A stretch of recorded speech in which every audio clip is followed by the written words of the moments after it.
Hey guys, so I have a lot of information for you guys for this Ministry Minutes segment. So today's video is actually going to be done in 2 parts, so stay tuned for the next one, or the first one.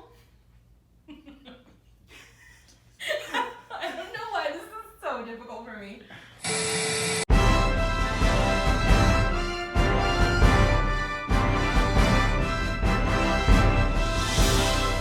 For this Ministry Minutes, we're actually going to be tackling something that I'm sure a lot of you guys are familiar with. Maybe you've already started dealing with it. Maybe you're trying to prepare how to deal with it. But we're going to be talking about doing ministry virtually. We know that this upcoming year for ministry may look a little bit different than what you were anticipating. Because trust me, us too, we're in it. We're still trying to figure things out and, create new content and update older content so that we can continue to be here for you guys and be a resource for you guys as we're navigating through this pandemic together. Since some of us are preparing to do ministry virtually, we're gonna give you guys some tips and tricks and different platforms you can use, and then some suggestions for activities. Yep. First, where to start. So I know that this is kind of difficult because there's a lot of different platforms out there that you guys can use, and if you're familiar with this stuff, then that's fantastic. But for some of our friends, they've never had to do virtual classes before or ministry virtually before. So if that's you and you just don't know where to start, we'll give you a couple of different ones that you guys can check out, and then at the end of the day, it's going to be whatever is most comfortable and easy for you to use. So I think the first one we'll start with is Zoom. Everybody is Zooming right now. There's Zoom classes, there's Zoom parties, like all kinds of stuff. So if Zoom is familiar to you or you feel like that's going to be the best for your group, there is a free version, and the average class can last about 40 minutes, I believe, and you can have up to 100 people. So if you have a larger ministry, it can definitely accommodate you. And then obviously if you have a smaller ministry, that's cool too. Just depends on what kind of content you're gonna do and if 40 minutes is enough time. Similar to that is Google Meets. So Google Meet is the same, except that the free version gives you up to an hour. And that one can also hold up to 100 people. I know right now, as up until September 30th, I believe, you can actually hold a meeting for up to 24 hours. What you would do on Google Meets for 24 hours, I have no idea, but that's what they're doing right now. After September 30th, it will go back to their original setup, which, like I said, the free version is still up to an hour, which is plenty of time. And then, of course, there's social media. I'm sure there's been like a big boom in social media for a lot of different ministries. If you guys already have social media platform pages, that's fantastic. If you don't, you might want to consider setting one up. A couple of ones that we use here at Teresita, as well as St. Anthony's, so shameless plug if you guys don't follow us already. Make sure you guys find us on the following platforms. We have Facebook, Instagram, Twitter, and YouTube. And like I said, both sites do use them. And I think for St. Anthony's, they're the most active on their Facebook, I believe, right?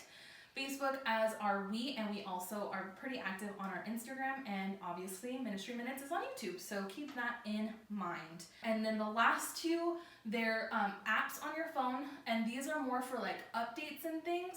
So the Remind app is really, really great because like each one of your catechists can have their own classroom on the Remind app, or like if you want to create a classroom for your youth ministry, that works as well. And then you can have up to 150 people per class, and that's free to use. And then something that is very similar that's kind of gaining traction is Flocknote. So that's something that the diocese is actually using, and we use, and we're going to start using as well. We actually just set one up, so we'll make sure to leave the link and the code down below in the description. And that one is free for up to 40 people. If you have a ministry or a class that's bigger than 40 people, then you might want to look into like a parish plan. And you can find that just by Googling Flocknote. And while you aren't meeting in person, remember that there are still rules that you do want to abide by, and definitely have your participants also be aware of. Because things don't go away just because we don't get to be in person with each other. So you want to remember that you want to establish ground rules. So when your first meeting happens, the first thing you should do is an orientation. You know, what are the expectations for the participants, and what their expectations of you are also as well. So remember to remind them to be timely, because you want to start your meeting on time, especially if you're doing the free format for the different platforms that you're going to be meeting on. If you're limited to 40 minutes, you really want to start on time. And so remind everybody that being timely is important. Courteous, you know, it's hard sometimes to be able to see all the little people on your screen and who's raising your hand. So if you aren't being picked, it's probably because they can't see you, but there's other options you can do, which is type in your question or ask the instructor or presenter. You can have a proctor, which means that you can have someone who's monitoring the screen for you. That way you don't miss any questions. You also want to remember that you want to have your parents updated on what you are informing, especially when you're working with minors, which is what we do a lot here at Santa Teresita. And so we always want to make sure our parents know what's going on, or if we don't have that availability, we are always in communication with the main leader. So at this point, you're probably the main leader, so you want to make sure that you're communicating with your parents when you're meeting with their kids, what you guys are going to be talking about, and if possible, I would totally recommend for you to send an agenda ahead of time. Another thing to keep in mind is just be present and consistent. So if you are going to be somebody who's sending out an agenda every time you guys meet, make sure that an agenda goes out every single time you're planning on meeting.